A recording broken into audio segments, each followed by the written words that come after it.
Pause it. JonBenét was a 6-year-old beauty pageant queen, and her death shocked the entire world. My name is Paige Phillips, and welcome to my channel. I'm here to talk to you about who John Carr was and what he had to do with the JonBenét Ramsey case. This is going to be one long video. So get comfy, get some snacks, maybe some popcorn, and get ready for this. It was a snowy morning on December 26, 1996. Patsy Ramsey had just woke up when she discovered a note on the back staircase, 2.5 pages long, demanding $118,000 for her daughter's safe return. And while this may seem like a normal ransom note, some things were out of the ordinary. For starters, the ransom note was 2.5 pages long, longer than any other ransom note that detectives had encountered in a crimes case.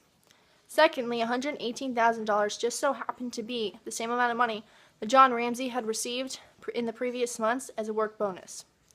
The ransom note had also came from Patsy Ramsey's notepad, and there was proof of a practice note written. Even though the ransom note had told Patsy Ramsey not to call the FBI or get the cops involved unless she wanted her daughter beheaded, she went ahead and called the police anyways. And after searching the house 2 times, John Ramsey decided to go down to the basement 8 hours later. And there they found JonBenét's dead body.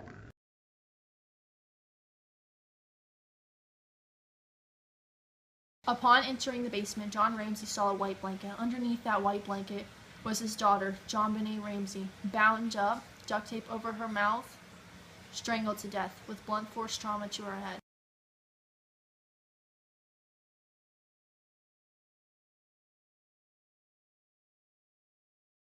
Finding the body, John Ramsey had moved his daughter into the living room and the Christmas tree was. There was no sign of forced entry besides the broken window that John Ramsey had broken a couple months back in the basement.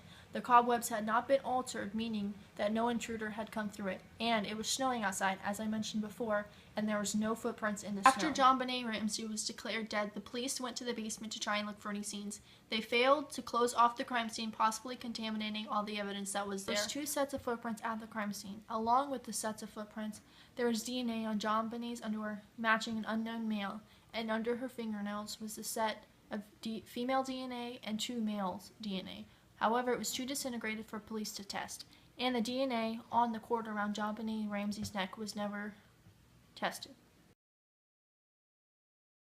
Suspects to begin with: John and Patsy Ramsey, JonBenét's father and mother, and Burke Ramsey, JonBenét's brother.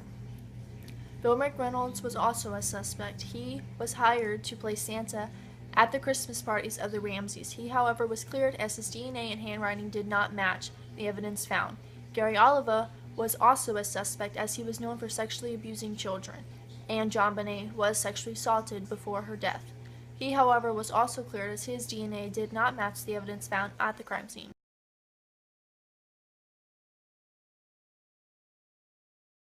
Here's a lot of suspects popped up. One suspect that never popped up was John Carr, until he confessed to the murder of JonBenét. John Carr was a 41-year-old divorced father and elementary school teacher. Over the course of 5 years, he was emailing a U.S. journalist confessing to the crime of murdering JonBenét. The police arrested John Carr in 2006 in Bangkok, Thailand, where he ran to avoid child porn charges that he accumulated in California. After a while, it was clear that John Carr had falsely confessed and did not actually commit the murder of JonBenét. For starters, John Carr was not in Boulder, Colorado at the time of the murder. He was actually in Georgia with his wife.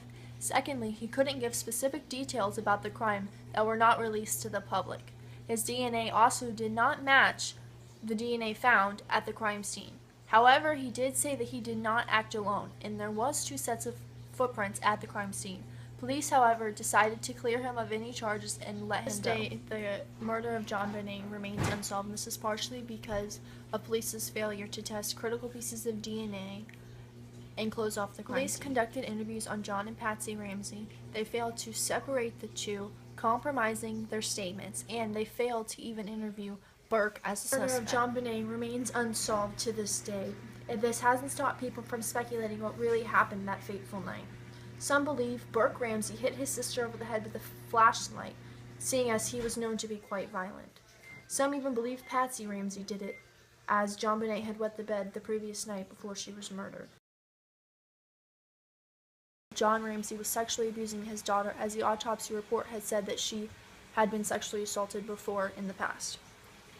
Many think that he had killed her because she threatened to tell on him, and he didn't want his precious image to be ruined. Others think that an intruder had snuck into the house over the previous night and waited for JonBenét to go to bed. However, this is not possible, as the cobwebs in the window were not disturbed and there was no sign of footprints in the snow. And while these theories may seem unlikely, as the DNA did not match John, Patsy, or Burke Ramsey, many have speculated that John Ramsey had just paid everybody off and tried to get them to look the other way. After all, they are wealthy, and this has happened in plenty of cases. You've heard about JonBenét's murder. I still want to ask you 2 questions. If your daughter was missing, wouldn't you search the basement first before calling the police? Or at least not have waited 8 hours to search the basement? Secondly, the kidnappers had said that they took JonBenét Ramsey. If this was true, why was she found in the basement of her home? I'm going to be doing an interview with a witness who was there on the day that police found JonBenét's body. I'm here with Linda Oshkowitz, the Ramseys' old neighbor. Thank you for meeting us with us today. How are you doing today? How are you? Fine. I'm doing good. It's okay, we all get a little nervous sometimes. Did you hear or see anything strange on the night of JonBenét's murder? No, I didn't see her or hear anything. Did you see anyone entering the residence? No. No? Okay. Did you know the Ramseys well? Seen them here and there and around the square, but I never really known them well. Oh, okay. Well, you guys were neighbors, so I would think you would know each other well, but that's okay. Didn't you even go to church together? No, I wasn't kind of a churchy gal. Okay. In your opinion, who do you think killed JonBenét Ramsey? I believe it was Burke Ramsey because he was always very violent with his sister and... Well, thank you for your time. I'm very glad that you met with us. You heard it, guys. Our exclusive interview of who actually killed JonBenét Ramsey.